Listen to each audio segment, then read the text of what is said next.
Good morning, Nigeria, and welcome to Daybreak on Trust Television this Wednesday morning. I think I can agree with Abdullahi that it's a beautiful morning, at least here in the city of Abuja.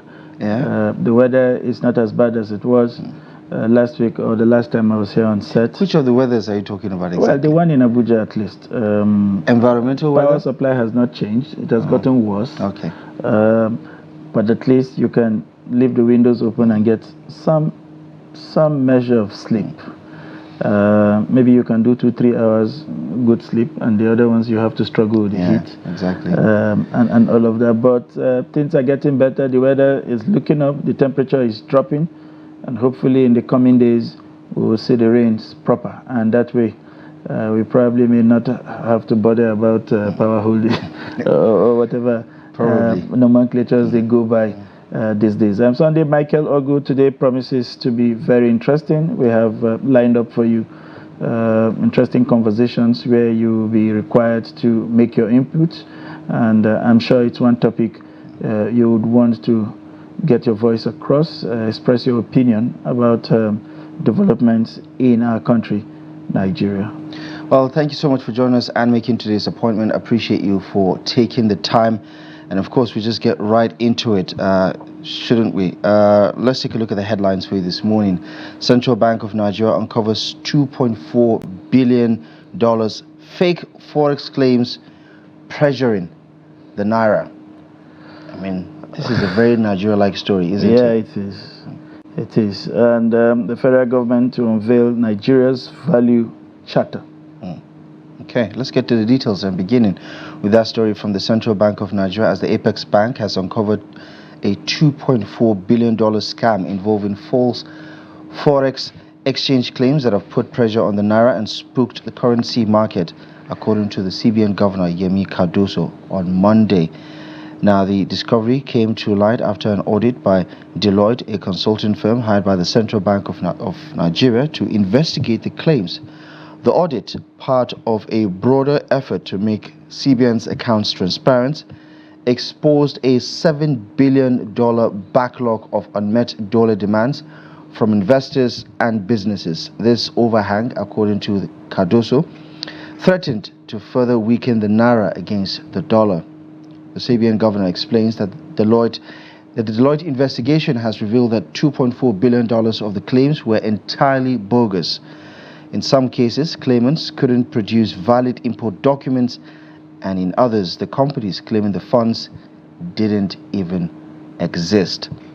The discovery of a backlog follows the audit of CBN accounts after 7 years of concealment. That is why transparency is really important and critical towards service delivery. Because if we had been auditing these reports, we would have had a clear picture of what was wrong. I mean, we talk about the scam in the subsidy regime. This is all part of it. Companies that don't exist having claims that perhaps have been paid over time until now. And I want to hear about sanctions. I want to hear about, really legal action taken against these persons, because I believe these companies are not faceless. That's right. They have documents and there are people behind it who run it and who have exploited the system for so long. So let's hope that CBN is going to go beyond just, town crying to really taking legal action against these persons who have, had a negative impact on the state of our economy today. That's right. One important information yesterday from that briefing was the fact that they've handed over those documents to the Economic and Financial Crime Commission. Good.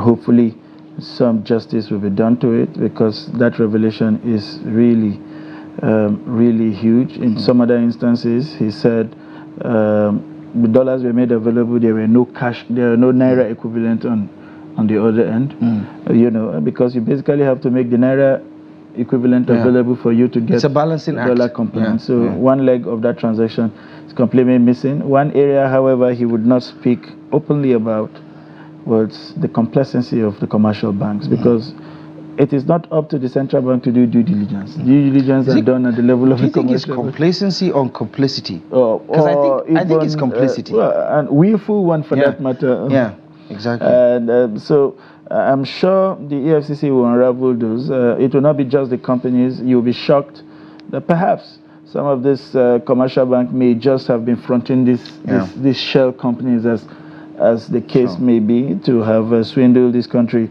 of very valuable resource. Moving on to other stories, the federal government is on the verge of unveiling the Nigeria's Value Charter, which embodies the social contract between the country and its citizens and will serve as a blueprint and policy for national value system, defining the citizen as Nigerians and reforming their personality as citizens. The Minister of Information and National Nutrition, Mohammed Idris, while disclosing this in his opening remark at the opening ceremony of the National Spokesperson Summit on Tuesday, explained that the new policy, which will be launched this year by the President, consists of the Nigeria's Promise and Citizens Code, which have 7 pillars each.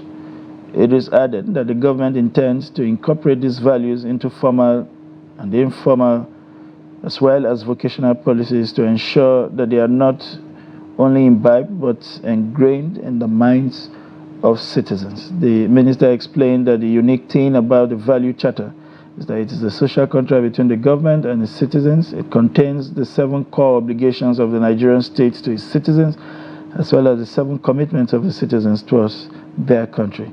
Idris stated that the premise of the Value Charter is that the government, as represented by elected and appointed representatives, must fulfill some basic non-negotiable promises in return for fundamental commitments from the citizens. This will ensure the fulfillment of social contract between the government and the citizen. This goes without saying, isn't it? Yeah, it is. I think we have a way of repackaging old ideas to sound brand new, so much so that when they have a fancy name for it, it looks like something completely out of the box. It's happening. But this is entirely something that's in the box. What the whole concept of citizenry and governance is about. It's about whether written or unwritten. It's about the Value Charter. Independent for the past 60-something years, right? That we don't do these things is not for there's the nothing absence of there's nothing disruptive about this idea, nothing. But I guess somebody has to get paid to do something, I guess. So let's wait and see whether this is going to move the needle in the right direction. It's time for Daybreak Interactive. Let's ventilate, because I think this particular segment now is good for the emotional regulation of Nigerians who have quite a lot to get off their chest regarding some of the state of affairs in this country. We're talking about an all too familiar issue that emanated back a couple of years ago. How I think some 8 years ago, give or take, during the 2016 era of recession, as part of the federal government's efforts to end the lingering crisis of unpaid workers' salaries and hardship being experienced by many Nigerians, the federal government approved a comprehensive relief package that was designed to salvage the situation through the Central Bank of Nigeria's Special Intervention Fund, which offered affected states soft loans solely for the purpose of paying the backlog of salaries and palliatives to cushion the effect of the hardship in the country experienced by Nigerians as a result of the recession. But of course, we understand now the CBN is saying that some of these states owe close to 300 or just a little over 340 billion now from the bailout funds. And of course, more importantly, is the fact that they have not been able to pay it back, but also most people across some of these states are still being owed their salaries, some of their entitlements, and they've seen very little to no impact whatsoever from that intervention. So have your say on the program this morning regarding what has happened in your state, what you've noted, what some of the gaps are, and what you think needs to be done towards addressing this unending mistrust between the people and the government, especially when it comes to the management of public resources. Give us a call. Rules of engagement: turn down the volume of your TV set, state your name, your location, and go straight to the point. Be concise also with your thoughts this morning, because we'd love to get as many views as possible. The number will be shown on your TV screen in just a moment. Sunday, your take on this one? Interesting development it has been over the years. The governors, ran to the federal government cap in hand, asking for these bailouts.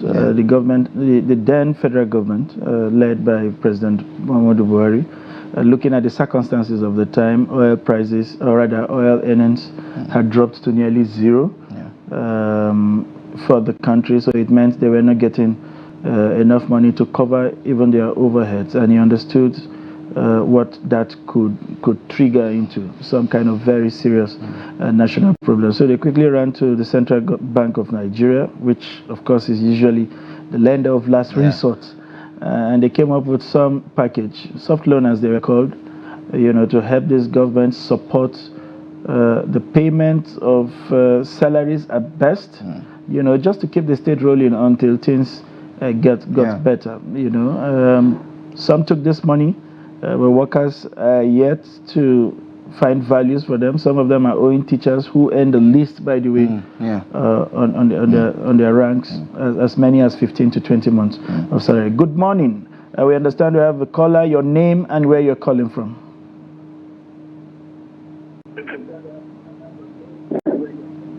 Good morning. Good morning.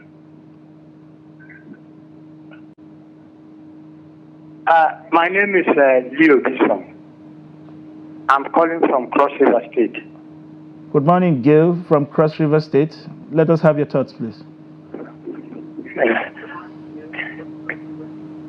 I'm happy to hear that you people are talking about this thing. Where I want to comment is the oil theft in Niger Delta. All right, okay. Go ahead. Please go ahead. That illegal refineries that these people are building, I don't look at it as being illegal, because the way people are doing it, it's like they have some technical experts that are helping them. Now, if Nigeria as a country cannot refurbish or do well in their refineries, why not improve on those ones that people are doing? Okay. Because the way I look at it, even though they are going to siphon the oil from the tape, which is bad.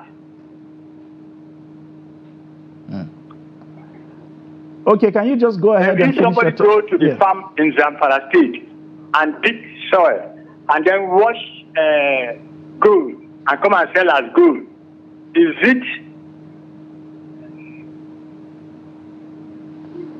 he stealing it? Then if these people were excavating this crude oil by themselves and refine it, it wouldn't have been so bad the way it is. But only that they are going to the silos and then, yes. Okay, I'm afraid... and then remove the crude oil, which has already been stored. Right. That is where I look at it as being bad. Okay. Thank you most kindly for joining the conversation. Really appreciate your insight on this one. I guess as someone who is from that particular region, it's important that we echo those sentiments as well. But also, let's just be very clear. Even the mining in Zamfara, in Taraba, in other parts of the north are also illegal, and so many of these states have put in executive orders banning it, and people are still getting punished for illegal mining. Hello, good morning. Welcome to the program. Your name, please, and where you're calling from. Yes, my name is Augustine from Ukari, Taraba State. Good to hear from you, Augustine, this morning. Go ahead. Yes, I want to talk concerning the bailout. Yeah. The bailout form released by government to the governors of the state. Go ahead, please, Augustine. Actually, it's a very good policy. But however, most of this fund is being misappropriated, and then you discover that most of the states are still owing debt that is so high. That means that they've not been utilizing the money very well. So if government will continue to adhere to such policy, then the issue of corruption has to be properly checked. Otherwise, they continue to loot the money and siphon it for their personal use. Augustine, let's talk about Taraba State specifically. I think Governor Darius was still in charge when those funds were released. But I also understand that during that time, there were so many issues with lecturers at the Taraba State University, for instance, alongside many other issues. Would you say those funds were properly utilized?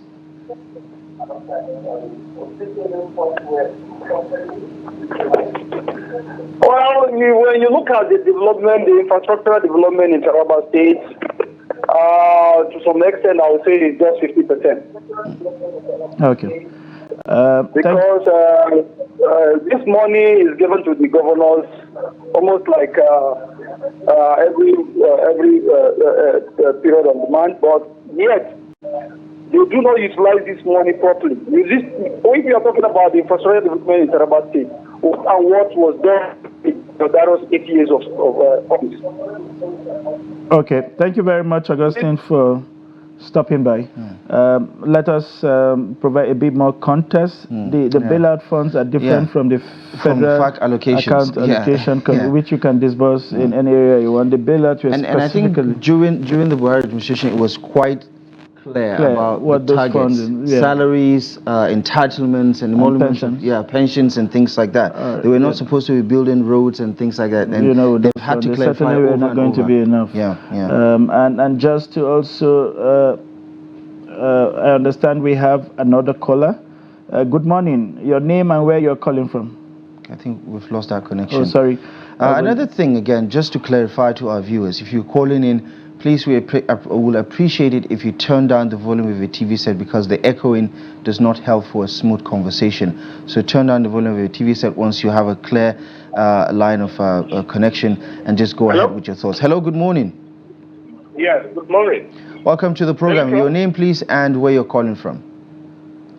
Yeah, my name is Tinubu. I'm calling from Auchi in Edo State.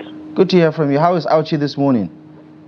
Well, we're doing fine, and good. Looking at you. Good. Go ahead, please. Yeah, on this issue, I think this is where we should call the issue of integrity to question. Fortunately, all the governors that took these facilities are out of office, which means they have lost their immunity and they can now account for what they have done. Now, let's be serious and get people to now provide details of how this money was spent. Because when in 2015, when President Buhari approved of those loans, there were huge cries of salary, breakdown of law and order here and there. And that money was specifically meant for the payment of entitlements and emoluments, not for infrastructural development. Now, let's maybe we come to questions on the level of investigative journalism for people to take specific stakes and let those people challenge the decisions or the findings of investigative reporters. Then at the end of the day, we'll be able to know how the Nigerian money is going.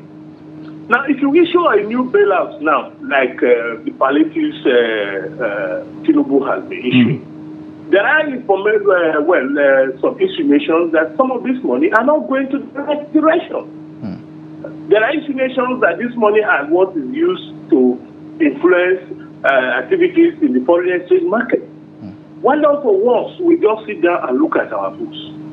Who did what? Who did not do what? Why did you do it? You know, it's worrisome. It's worrisome that funds released from the sector are not going down to the grassroots. Earlier on in this on your program, your show, somebody was talking about the inability of local governments to function, and that is the crisis. Where do you have the funds when the second tier that has the third tier as its holding the third tier as its jugular cannot really involve policies that can transform the people? Let me pick your mind a bit on this conversation. Do you think we are at a place where we should call back most of these governors to come and at least explain how these funds were used? That's on the one hand. The second question is, should we find ourselves in this condition, and I mean we keep getting in and out of water, what kind of transaction dynamics do you think the federal government should have? Is it a question of give us your payroll so that we disburse straight to these beneficiaries? Right. Or should we continue to trust that state government would do the needful? Should we find ourselves in situations like this? No. If you take a bank loan Hello? I can hear you. We can hear you. If you take a bank loan, periodically you make submission to your bank on how you have progressed with the loan. The disbursement and all. Yes, disbursement and all the rest. Now, if you take, for instance, my state right now, Edo State, and we have to know what happened between 2015 and 2019. Funds that came from federal government on this particular line of charge, how were they disbursed? Who are the beneficiaries? What was it used for? I'm sure persons who were active actors within this period are still alive. Yeah, and should be able to render account. But it's unfortunate that none of this will be done. And we keep crying to the federal government. Right. In 2015, 2016, salary backlog had been cleared. Why should there be salary backlog in 2024? Yeah. Doesn't make any sense. It calls to question our level of movement, our ability to go from one stage to the other. The issue, which of the states recently were still going to do audit? In these modern times and age, you are auditing your staff. You don't go at the beck of call. The government cannot identify the number of persons working in this establishment. Right. It shows some certain level of issues. For instance, you remember, I think late last year, we discovered that the IPP, which Buhari thought was cast a stone against corruption, was open to abuse. There were some very level officers who infiltrated into the payroll and a lot of people. Okay. So some of these texts, if they are pursued logical conclusion, we will get out of this quagmire of funds being applied well. Thank you so much for your very invaluable contribution. Really appreciate your thoughts on this one, and we thank you so much for joining us on the interactive session. Thank you very much. Very intelligent contributions there. Poignant issues being addressed, integrity, highlighting the need for data collection. If we're auditing our books, if our books were open and transparent, the question, all of these things would have been readily available. And the question beggars, Nigerians wouldn't be scratching their heads. It's difficult for state governments to even publish periodic audited accounts of the state. Exactly. We have someone on the line. Hello, good morning. Good morning. Good morning. Your name and where you're calling from, please. Mr. Aziaka, I'm calling from River State. Good to hear from you, Mr. morning. Aziaka. Good to hear from you. River State, Aziaka. Okay. River State. Okay. Thank you. Go ahead. Good morning, sir. Yes, we can hear you. Please, Mr. Aziaka. Go ahead. Sir. Okay. The issue is this. On the bailout fund. Can you hear me? Unfortunately, most of the governors who received that money are no longer in office. But nevertheless, they are alive. So the EFCC can swing into action and find out what they did with the money that was given to them. But before that, a question needs to be answered. Are you sure the CBN under Emefiele, Emefiele was the CBN governor then, are you sure the CBN disbursed these monies to those state governors?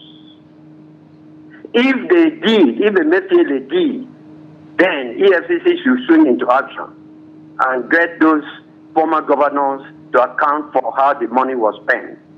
If the money was not disbursed by the CBN, then Emefiele should be made to answer why he did not disburse those money to those governors in those states. That's about the bailout fund. On the crude oil theft in the Niger Delta, my submission is this.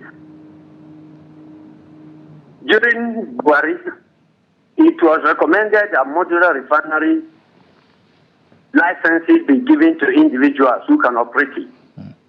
Why is it that up to now, that modular refinery is not operational.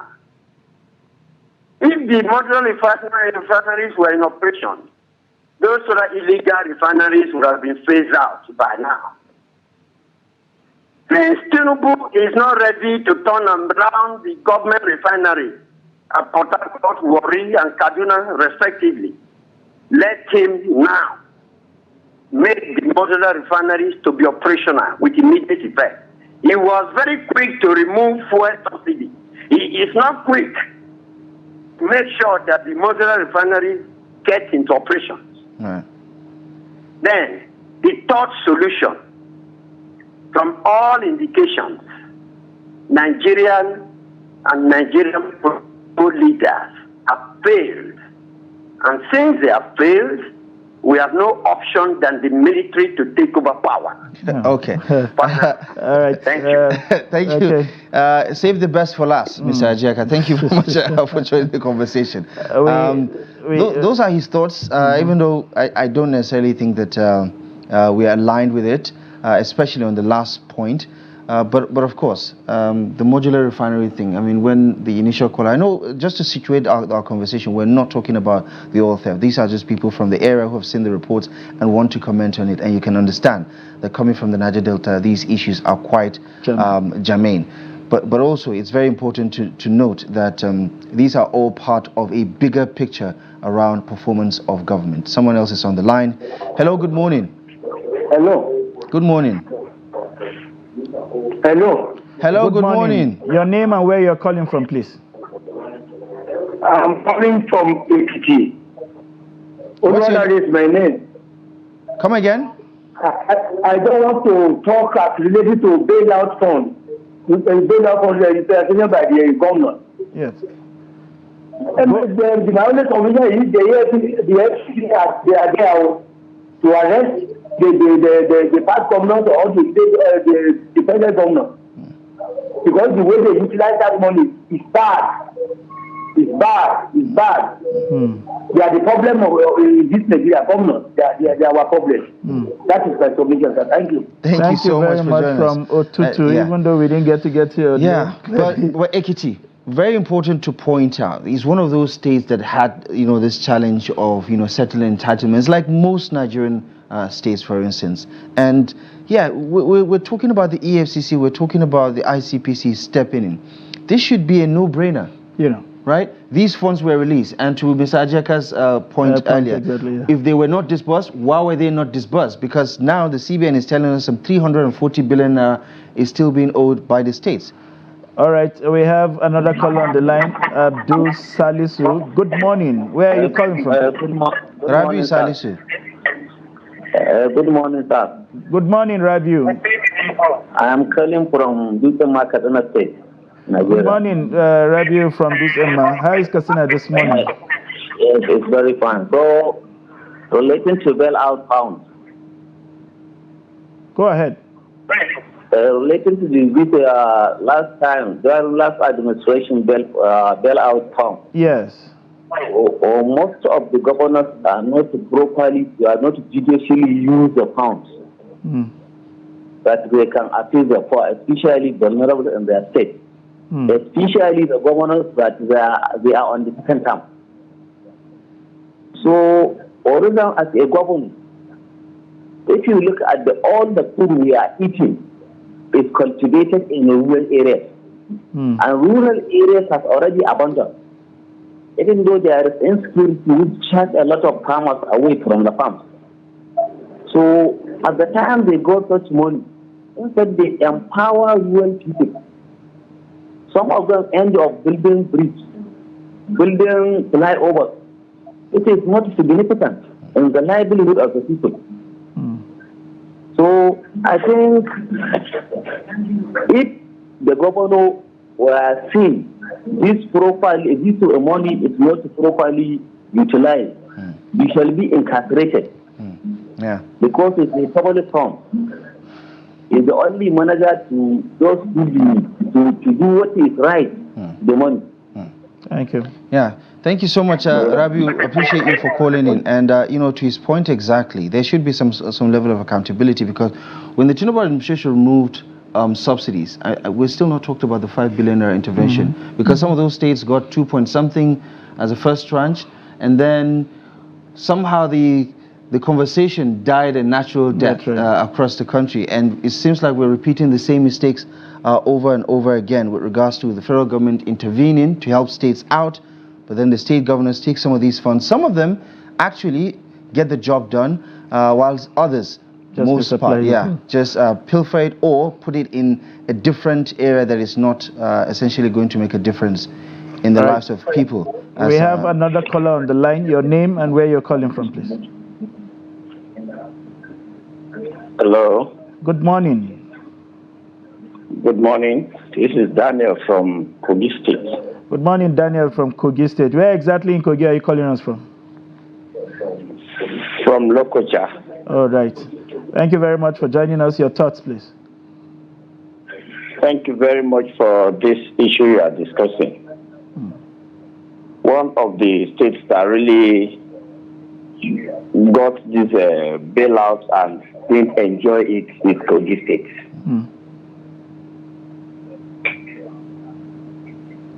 Go ahead, please. And I want to let us know that the fact is Nigeria is not set for this presidential system we are practicing. Because it seems as if the immunity the governor has while in office is much that a detailed investigation into some of the activity while in office is not really possible. Practicable. And as soon as they are out of office or even before leaving, whatever it is they have done, they will just look for ways of covering it up before leaving. And so I would suggest that if there is any way of checkmating some of these funds, because it's not just all about this bailout fund. What of the recent Paris refund subsidy intervention that was given to them, Paris refund, Abacha loot, all this money, they all came. How it was used, we even discovered that the case of Kogi is a peculiar one, that some of the money was in one separate account that was not used, and federal government had to withdraw it back. Now we are complaining that civil servants there's backlog of money they are owing them. So our system is the problem. Our presidential system is the problem, and the immunity that is vested in the office of the governor is a matter that is difficult to really treat issues that concern them, even if their actions and activity while in office is not okay. Thank you very much. Thank you very much. Thank you so much, Daniel. I appreciate you for calling in on this one. And I'm afraid Daniel's call will be the last call we're going to take for this particular segment. But just to point out that, you know, his point exactly, what has happened in Kogi State with Yabelo's ongoing legal battles with the EFCC. You have the state government that came immediately after and said, listen, there are no missing funds. And it speaks to what Daniel is talking about, that before the government steps out, it makes efforts to at least attempt a cover-up. Not that we're suggesting that they have covered up something, but you know, for the EFCC to amend those charges and say there is some illegality that connects the 80-something billion naira fraud to the former governor. And now the state government is saying, listen, we run the state, we're telling you nothing was missing. It just, you know, there's just some foul play over this whole particular issue. And I think some of the points that have been made by callers is the fact that we need to rethink our disbursement approach. I mean, the World Bank does it. Even the return of the Abacha loan, they tell you conditionalities for return. We have to set condition precedents for the disbursements of this fund. I mean, you can't continue to do the same thing and expect different results. So we need to rethink this intervention program, how it is disbursed, what mechanisms we can put in place to ensure that there are no misapplication or misappropriation, as the case may be. But it's been wonderful talking to you and getting your contributions, and I'm sure that some of the things you have said will resonate with some of the policymakers who are listening to you from home this morning. We would, at this point, take a quick breather. When we return, the show continue. Please don't go away.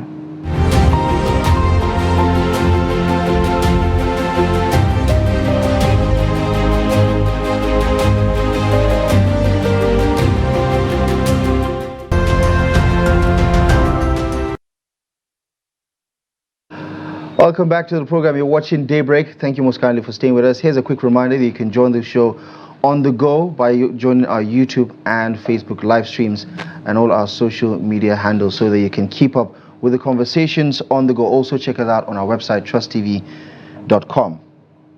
All right, let's get the conversation started. This week, the CBN concluded its 394th, was it 294th MPC meeting, where it decided to jack up yet again the interest rate by 2%. That's 200 basis points to address some of the inflationary trends in the country. Now, this particular surge has elicited quite the reaction from different parts of not just the financial sector, but across the country regarding the positives as well as the downsides to this decision by the CBN, or the Monetary Policy Committee. Also this week, the CBN's decision to sell dollars to BDCs at a particularly interesting price to help stabilize the exchange rate between the naira and the dollar has also elicited some sort of reaction from so many quarters across the country. So at this point, we're going to take time to dissect this policy direction of the Central Bank of Nigeria, looking at its projected impact on Nigeria's slow economic growth and development. Joining us this morning on Daybreak to add value to the conversation is Steve Nwachukwu, who is joining us virtually to help us unpack these issues. He is an economist, a financial analyst, and lead researcher at Stewart Asset Management Limited. Mr. Steve, as always, a pleasure to have you join us on the program. Thank you for your patience. Let's get right into it. Your 2 cents on the decision of the MPC to jack up yet again after just a couple of weeks from jacking it up by 400%, by 400 basis points or 4%, by adding yet another 2% now to it. Where do you stand on what this means for Nigeria's ailing economy?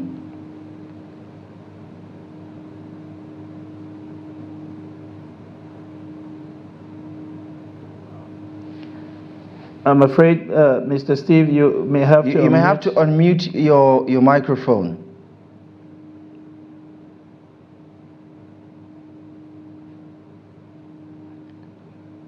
While Mr. Steve is trying to address that, because we're unable to hear his side of the audio, we're going to talk about the CBN's Monetary Policy Committee jacking up the interest rate by some 200 basis points, so that's 2%, taking it up further a notch to 24.75%, the highest we've ever seen. I mean, the last time, a couple of weeks ago when they did it, it was that high. But this is just a breakdown of what happened. With regards to the cash reserve ratio, they're sticking it at 45, so nothing has changed there. Liquidity ratio is at 30%. Asymmetric corridor plus 100% basis points and minus 300 basis points around the MPR. Now, all of these terminologies are why we have Mr. Stephen to help us understand it, because the average man does not understand what this means as far as the terminologies are concerned. I believe we have Mr. Steve back now. I don't know if you heard the question, but I'm asking for your take on this decision by the MPC to further jack up the interest rates.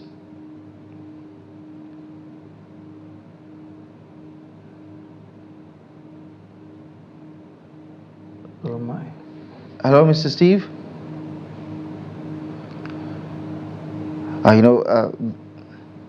Okay, we're still going to work on that because we need to have this conversation to just, give Nigerians a sense of what this means. But, just to situate and give you some sort of context, let's take a look at this ranking from earlier this year with regards to the top 20 countries in the world with the highest interest rates, and give you an understanding of where Nigeria stands looking at this particular list. So these are some of the 20 countries with the highest interest rates. You have Kazakhstan, another country particularly known for best economy. Russia is on that list, but obviously because of the sanctions, you can understand. You have Haiti, you have Gambia, Mozambique, Angola at 15, and then Nigeria. This was back in January at 18%. Now we're going to be a lot further up there. You have Egypt, Liberia, Pakistan, Sierra Leone. as well as Iran. So with the sanctions in Iran, you can understand why these things are tough. However, the point is, you look at the GDP of all these other countries, including Egypt, Mr. Sunday, there is no reason for our economy to be in the same category as Angola or Congo or Sudan, for instance, with regards to interest rates. So if you look at those lists, two things are obvious. One, they are resource-dependent countries. Yeah. Two, they are going through one kind of conflict or the other, whether external or internal. So in our own case, we have perpetually been at war with ourselves. We basically what we have been doing from 2010 to date is just load up the gun, crack it, face ourselves on the foot, and shoot. You know, so the resource that you should ordinarily have deployed to other aspects of your economy, you are deploying in, because war is about logistics. You know, you can imagine how much of that it has taken from our budget, and the impact of what's going on food productions. You know, farmers not being able to go to farm, and therefore they can't produce, and so we have food shortages, which has seen food inflation shoot to as high as 37%. I understand we have Mr. Steve back now. Mr. Steve, good morning once again. Yeah, good morning. Finally, you know, I must say.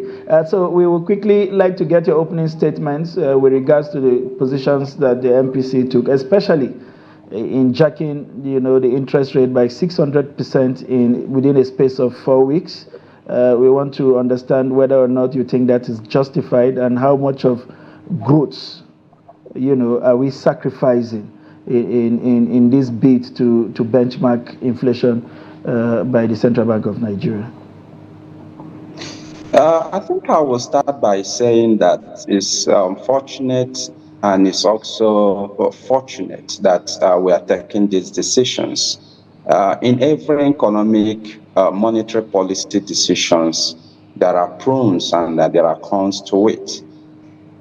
Basically, what Cardosa and his team is looking at is to try and streamline the rate at which our inflationary numbers are going up. And on the other hand, some other schools of thought will also query him that he's kind of risking growth, and we are also going to risk getting into recession in a couple of months to come. So these are the things that perhaps the teams have weighed it, and they prefer hacking the MPR to have some level of sanity in our inflation, currently above 30%, and food inflation above 35%, and all that. So the risk is what actually most of us are looking at. Would you prefer a 35 to 40 to 37 inflation figure than entering into a recession, having a negative GDP growth? And that is what the team and the federal government should be asking themselves. Do we need growth in our business activities and all the rest? Or do we need some level of sanity in our inflationary figures? Okay. Have in mind that most of us also argue that the real factors that is driving inflation is not just the money in circulation, which is what CBN is actually tackling with the hike in MPR. Yes, we have over 90 or 87 trillion in circulation, which is fueling this rising cost or rising inflationary figures. But one will also say, even if we have 100 trillion or 120 trillion in circulation, but those money are put in productivity, we will not have the inflationary figure above 30%. Take, for instance, on monthly basis, the three tiers of government come to Abuja to share the federal allocation. Recently, 2-3 days ago, they shared about close to 1.2 trillion. And these are the monies that are being released to the system on monthly basis. 60 to 50% of these very funds received by states local government and federal government ends up into payment of wages and allowances. None of these governors convert these very trillions into productivity. This is a challenge, and this is what the CBN will continue to battle. They will definitely be receiving allocation, and they will be paying salaries and wages, and they will be paying other frivolosities that is there in their budget that does not amount to productivity. That is where the big challenge is. So CBN will continue to take this route that we not really address the issue. So all we need is, from the physical point of measures, that we see that these volumes of money in circulations are put to productivity, so that CBN will lessen the tightening measures that they have embarked on. Like I said earlier, Doctor, we are risking into recession. Thank you. Doctor, if I may, the question is, at what point, where should we find that balancing act? Because it appears that since this inflation started spiraling out of control, it has been just one arm of the economy that is responding. The only game in town, as it does appear right now, is the monetary authority. Where is the fiscal authority in all of this? What measures, where are they supposed to meet these monetary authorities halfway to begin to create the balancing act that we require? Because, like you said, we are sacrificing growth at the expense of stifling. I mean, we are stifling to the point where the banks practically have no money left to do any kind of business, and that could throw this entire economy into a recession. What's in all of this space for the fiscal authorities? Thank you so much. That's a big question. You've asked it, and I expect those in the corridor of power, the fiscal policy managers, to be responding to that question. What are these measures done by these fiscal managers, from the Ministry of Commerce and Industry to Ministry of Agriculture to Ministry of Budgets and Planning to the Ministry of Finance, name it, transportation, petroleum? What are these measures they are putting in place to augment or to supplement the measures taken so far by CBN? If we allow the way CBN is running, they will totally, push this economy to recession. As we speak, lending has become so expensive that it's only the bigs or those that possibly have the courage to put back the cost to the consumers that will be able to lend at this current rate, 24.7%, 24.75%, plus other charges that the banks will definitely put up. No commercial bank will be lending to a lender, individual or corporate organization, less than 35 to 40%. And that will be so outrageous to survive. That's right. So the input cost is what is leading to. If we have a higher interest rate above 35 to 40%, it means that the output, the product, will be expensive for Nigerians. Sure. And price elasticity of this product may occur. The more the prices are going up, the more it draws down the volume consumed, and the sales would definitely come down. And when sales are dropping, it means that most of these factories will shut down some of their processing lines. These are facts. When prices of these very items go above the incomes of Nigerians, it would definitely reduce in the number of these very products or services consumed by Nigerians. I'm sure CBN knows that too. I'm sure Cardoso and his team knows that too. So like I said, it's the right question you ask. What are those complementary measures by the fiscal authorities, from the Ministry of Agriculture to augment, providing farm inputs, improve seeds to farmers, so that these products will be relatively cheaper? What is the fiscal authorities doing also to make sure they ramp up production so that we have at least a reasonable volume of dollar available in the market, so that the price of exchange may even go down to somewhere around within the range of our benchmark in our budget, which is 750.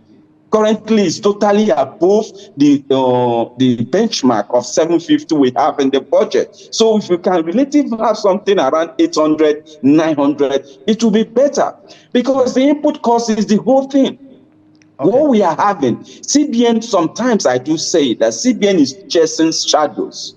They are chasing shadows because that the inflationary factors are not from the angle they are looking. Yes, we know that money in circulation is well over 87 trillion. It's a contributory factor, well established, but it's not the main factor. All right, the main doctor, factor is the exchange rate, and because it leads to input.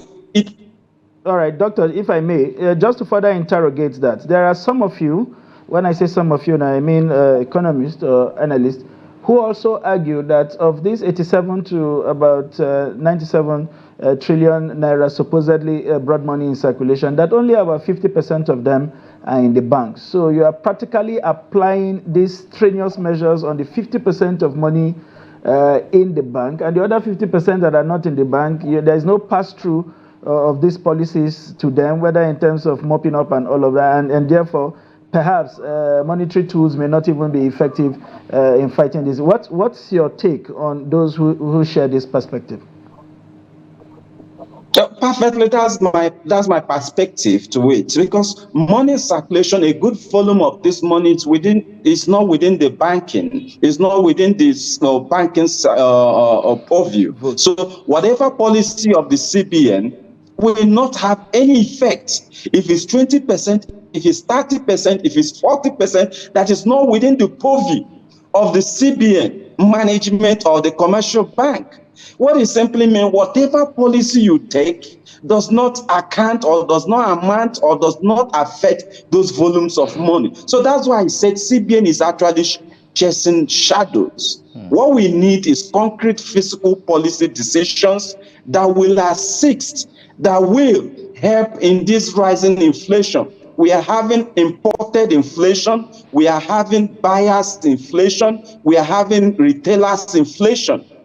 Most of these costs are triple. People are making Nigerians. So there should be also policy of the federal government through commerce and industries, sitting with these captains of industries. Take, for instance, a carton of Indomie, let me mention a brand, was selling above 10,000 or 11,000 a couple of weeks ago. Now it has come down to maybe, I think, around 7,000 or 8,000. What has happened?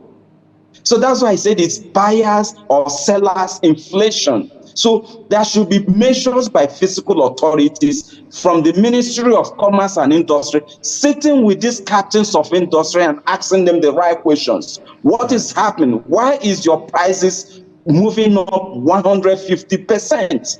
The cement sector happened a couple of weeks ago. From somewhere around 3,000, 5,000, they hit 11,000. You ask them questions, you sit down with them and ask them questions. These are physical measures. We cannot continue to look from the CBN. CBN has little or nothing to put. If I can just chime in, pardon the interruption. It does appear we're dealing with a situation that is akin to the more you see, or the more you look, the less you see, because some of these situations are quite not as conventional as we would expect with other economies, where this is a textbook approach towards addressing inflationary trends, for instance. But in Nigeria, we've seen them jack up the interest rate by an unusual 4% just 4 weeks ago, but the headline inflation still went up, and now they're still jacking it up 6% in the course of 4 weeks. That is quite unprecedented, to say the least. But also, in talking about the impact it is going to have on all of our sectors, right? We're talking about job losses, most likely, businesses shutting down, interest rate on some of those loans. So we're likely going to have, a lot more, defaulters now within the system. Even the government itself will be, hugely impacted by this, because as far as our domestic loan is concerned, profile is concerned, it's quite high, and that interest rate itself will have a boomerang effect on the government when it's time for them to repay those domestic loans itself. Give us a picture of what this means for the government itself in trying to address one problem, but apparently creating a multitude of other problems around unemployment, around poverty, around the growth that you talked about that we're sacrificing on the altar of trying to address this inflationary trend? Thank you so much. You've perfectly said it. You have perfectly put it. CBN or federal government is trying to tackle inflation and on the other hand, creating multiple problems. Now, what it means that cost of borrowing has gone up. Just like you said, the risk and the rate at which people will default will increase. When you have above 35% to 38% to 40, 45, in fact, some microfinance will even go as high as 45% as a lending rate. What it simply means that the chances of those who have received this money to survive and repay those loans is slimmer. It means that the rate at which default will increase. Now, on the side of the government, it means that those trillions and those treasure bills and those bonds bonds are not affected here. Those loans that you have taken, it means that it's also going to affect your repayment as a government. And even in businesses, take for instance a manufacturer who took a loan from a commercial bank in the first day of January and has planned maybe at 35 or at 23 or 33%. And suddenly, within these 2, 3, 4 weeks, the interest rates have gone up by 600 basis points. It has totally shattered the plans of such private individual or manufacturer who took that loan in January. As we speak now, all his calculation, all his planning has been shattered. If he's thinking to sell his product maybe at 10 naira, he'll be looking at 12 naira, 13 naira. And his market surveyor may have shown him that at 12 naira, you may not be able to make real sales. So it's quite a challenging moment for manufacturers, for industry players, because it has totally distorted their plannings. In the sense that if they took $1 billion naira and they are meant to pay maybe 1 million naira more interest rate, and it has gone up by this 600 basis point, it means that 1 million has gone up maybe by 50, 60,000 or 600,000. They are in addition of what they are going to be paying to the commercial bank. So there is a total distortion in their financial records or in their financial planning. So there is a total distortion, both on the side of the government and even in the private sector. But most risky is the fact that CBN is trying to expose the commercial banks. We still need some level of financial stability. The hike in these very rates will probably expose the commercial banks. The more you have the default, the more you're likely having some commercial banks running into distress. If 100 people took a loan and 30% of them cannot repay and those loans goes bad, it simply means that that bank is distressed. So CBN should be mindful of these very realities. Yes, we know that the commercial banks are liquid enough based on their shareholders' funds. A couple of them, like some of the banks, has shareholders' funds well above 1.8 or 1.5 trillion. We understand that, but CBN should be mindful of the fact that the more you expose the bank, the more you are threatening the financial stability of our nation. So we still need that financial stability. In your efforts to chase after inflationary figures or inflation rates, CBN should be conscious of the fact that we need the stability of the commercial banks. What it simply means also is that it's only few players and an economy can dare this very interest rate to walk down to commercial banks to pick up a loan. It means, like I said, the growth will not be there. No entrepreneur will be heading to commercial banks to be going for any possible loans, in the sense that the output, because the output cost is what we are looking at. What is rising most of these inflationary factors are high cost of energy, high cost of petroleum, that is petrol, high cost of transportation, high cost of food items, high cost of lending. So these are the things that should be addressed, not looking at the MPR, the money in circulation. Yes, the issues or the cash reserve ratio is relatively okay, but somewhere around 40 to 35% would have been better than 45%. What it means, you have a cash reserve ratio at 45%, then you have liquidity ratio at 30%. Put two of them together, that is about 75%. What is left for the banks to operate now is barely 25%. Yes, we have excess money in circulation. The 25%, probably the banks will still run and do their business with it. But do not push the interest rate further. Okay. What it simply means, you are choking the existing, those who have taken loans, and those who are also prospecting. Economy is not just the government. The economy is entire business ecosystem. The entrepreneurs there that want to attempt or try one business or the other. They can't dare the commercial banks as we speak now. Yeah. The chances of them surviving is more slimmer. Okay. That is a challenge. Yeah, Mr. Steve, really appreciate your invaluable takes on these conversations, for giving us a clear picture. It looks rather bleak most of the time because the situation is quite dire, and it looks like Nigeria is still stuck between the devil and the deep blue sea as far as these conditions are concerned. To the best of its ability, the CBN apparently is trying to do all that it can to address these trends, but as you did say, it does appear that we are completely chasing shadows as far as the policy direction is concerned. Unfortunately, we didn't even get to talk about the Forex situation, but we're completely out of time. Mr. Steve, thank you so much as always for joining the conversation. I appreciate you for making the time. My pleasure. Thanks for having me. Right, that's our conversation with Stephen Wachiku, an economist, analyst, and lead researcher at Stewart Asset Management Limited, talking to us about the current monetary policy rate that was jacked up by another 2% by the MPC that concluded its meeting this week in Abuja, and the impact on the Nigerian economy. We're going to take a quick break. What comes next is a look at the front pages of some select national dailies this morning as we bring you up to speed with the stories making the headlines. Newspaper review is coming up next.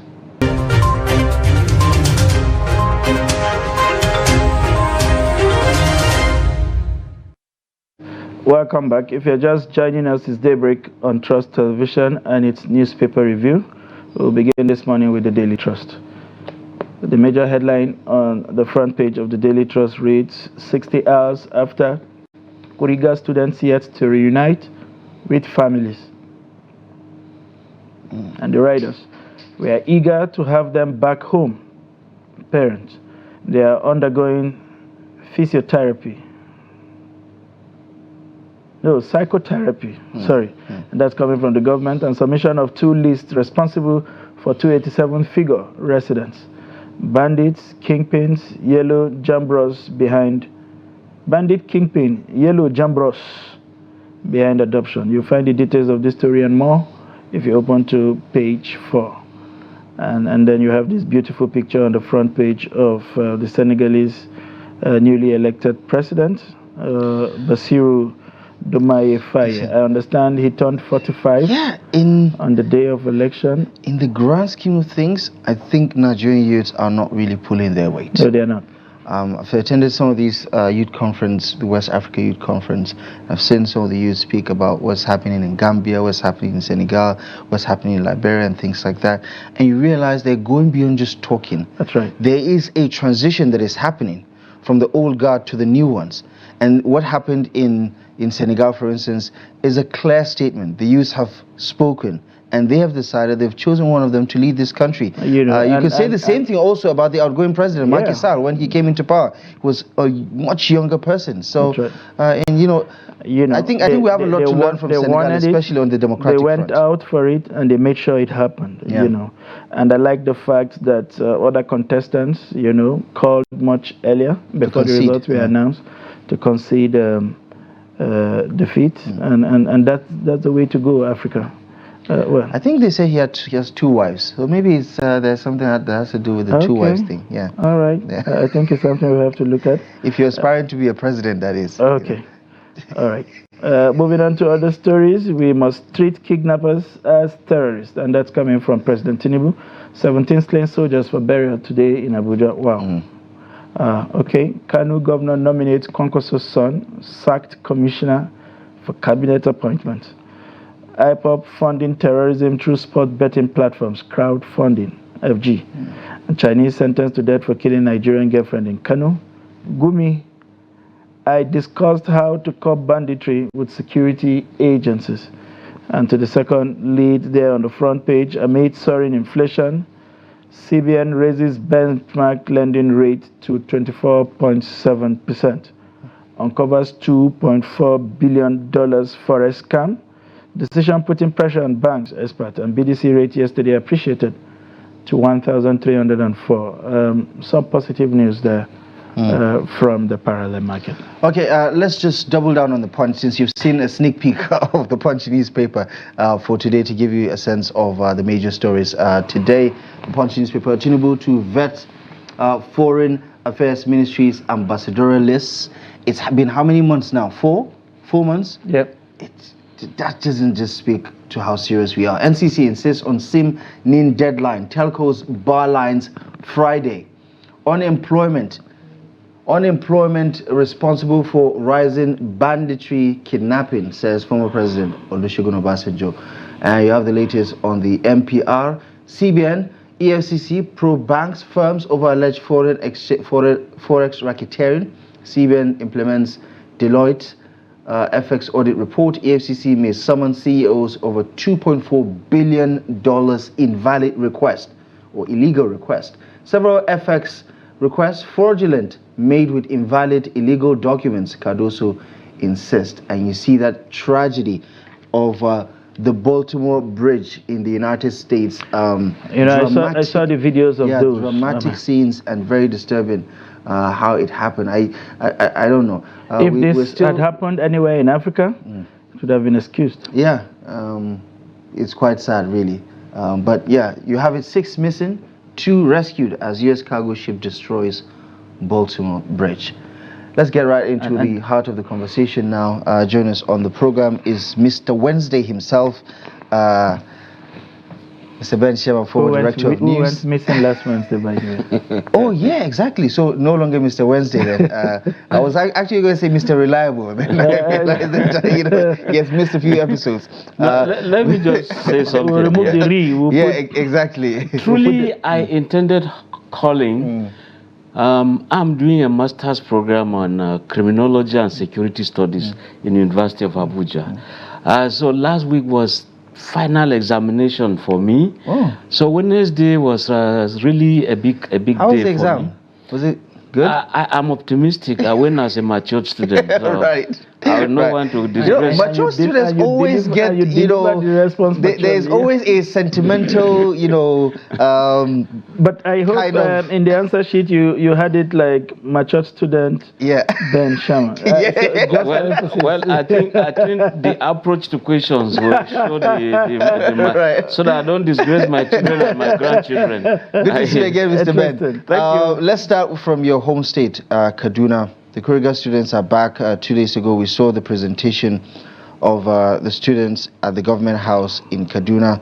But parents are saying, listen, we want them back. And the government is saying they're still under our care. We're trying to give them psychosocial support.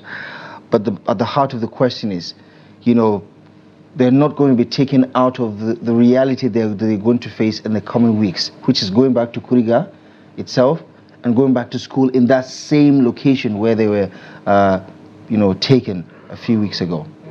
Yeah, you see, even with the military, there are things sometimes you call the war fatigue.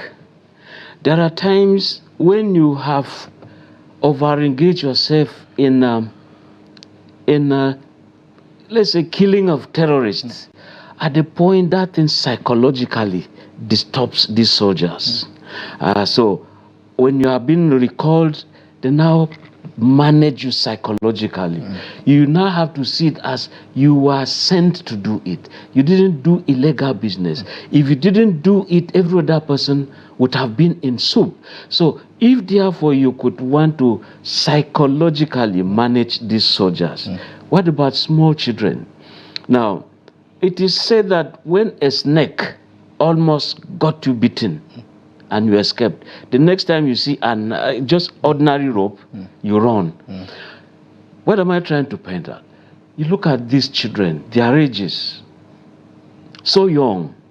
Now, the moment, even if it is thunder that is striking, they just believe that the guns, the sounds of the gun. If they see any person with a gun, they'll just remember some of these things. Some of them will go to bed. You just realize that one springs up and shouts because to him that time or her, she's still in the custody of these terrorists. And that is why when people say, look, give us our children, they need to go under some psychological management. You tell them, look, you are out of this, go and still play the way you've been playing. Give them the assurances, look, nothing will come again to happen to you the way it has happened. Can the government, realistically make that promise and guarantee it? Because Kuriga is one of so many volatile communities that are prone to these attacks and abductions. Yeah, you see, it's for government to give the usual assurances. And it's for the critics to also say, yes, you always give this advice, but it will happen in some other places. But all the same, it's the duty of government to give the assurance, and in giving assurances, you move physically. And how do you do many of these things? Let us look at this Safe School initiative. When you're talking of having some perimeter fences, when you're talking of having security agencies, when we're talking of community policing, when we're talking about the role of the telecommunication industry in some of these things. Some of us have always insisted that there has to be a very simple number, maybe 1000 for all the service providers. And people are district heads, village heads, everybody is told, look, once you see something, just call this number. And it goes the IG has deployed 200 special forces to address the security shortages in some of these volatile areas. Do you think this temporary measure is enough to inspire confidence? Yeah, you see, you call it temporary. I'm also looking at the size, the number itself, and the schools available. But it is good to start from somewhere. When we're talking of Obasanjo saying, look, the unemployment rate in Nigeria is responsible for this terrorism. Why don't we recruit some of these people? If we can have more of the policemen to protect environment, there will be investment confidence. Investors will come in, and because they are sure someone somewhere will protect their investment. So I think that government should always give the assurance, and in giving the assurances, they move physically to show, even short of force. Once in a while, you see the policemen in convoys moving here and there, and the deployment of also the if these people will come in motorcycles, we should also deploy some of these motorcycles, and we should be able to enter the forest to check. So many questions there as far as the Kuriga students are concerned. There are those who are saying that even the parents have been so badly traumatized. They probably also require the psychosocial support. Exactly. And probably anxiety, they would die of anxiety before you release these children to them, because there have been stories about discrepancies in the numbers, so parents are not sure of the supposed of the 137 out of the supposed 287, it's a guessing game at this point. Is my child one of them? Is my child back? Especially if you have two or three of them in that mix, you're not sure who is in or who is out. Now you see, before, when El-Rufai was governor, you realize that what you call the usual assembly in the morning, where children will go by 7:30. You do the usual assembly. Each teacher will come with a register, classroom teacher register, call to know who is present and who is absent. There were also times at the close of school, you still call the register to know that those who came in, the same returning home. Now, we realize that during the El-Rufai days, you just come in and go to the class. They said, because armed guys, bandits as they were called, they turned out to be terrorists, would not have a kind of an easy sway, grab and go. So that also says a lot. We need to have, was there no register called that day, and if how many students are in that school, and we begin to know, even in terms of sex, we identify some of these things instead of toying with numbers. The numbers, we are talking of human beings. Now some people are saying, look, can we simply, the governor is saying 287 was just some imaginations by some people. The real thing is 137. So if it is 137, we look at those who came to school or who went to school that day, tally them and just say, and we also need parents to come and say, look, my child was there or was not there, my child was absent. I remember the ADC, Aviation Development Company, plane crash. You could see that when this thing happened, it was not easy releasing the list of passengers list. And at the airport here, when I went as a reporter to see what was happening, loved ones, parents, relations that were there, started, you see somebody using bare hand to box window louvers, and they were just piercing their bodies because of anger. So it's not easy right now for the parents in Kuriga. They are anxiously waiting. Okay, so I think that government should douse tension. tension. All right, let's make progress on more front. I'm going to lump quite a number of issues that appear related. The president saying kidnappers have to be treated as terrorists. Somewhere, the federal government is also saying IPOP funding terrorism through sport betting platforms and crowdfunding. And then, of course, we'll have the 17 slain soldiers for burial today in Abuja. Your quick thoughts on this? Yes, I can see in terms of treat these guys as terrorists. Now I can see some appointments taking place. The man in charge of terrorism is now Major General Kaka. He used to be with the theater in Maiduguri there. So he's now in charge of implementing the fight against terrorism as it were in the office of the NSA. Then in terms of small arms and light weapons, the proliferations here and there, a new man has also been appointed, a former Deputy Inspector General of Police, meaning that Major General Yusuf, who again, I've forgotten, meaning that he's been changed. So maybe looking at who should now be in charge. So we look forward to that. For the soldiers and officers being buried today is another very solemn, such disturbing scene. And of course, you can't but at the point feel the pain. Go there, there's no way you'll not drop, at least a tear, because when you see widows rolling on the ground, in the end, you are just giving the boot of your loved one.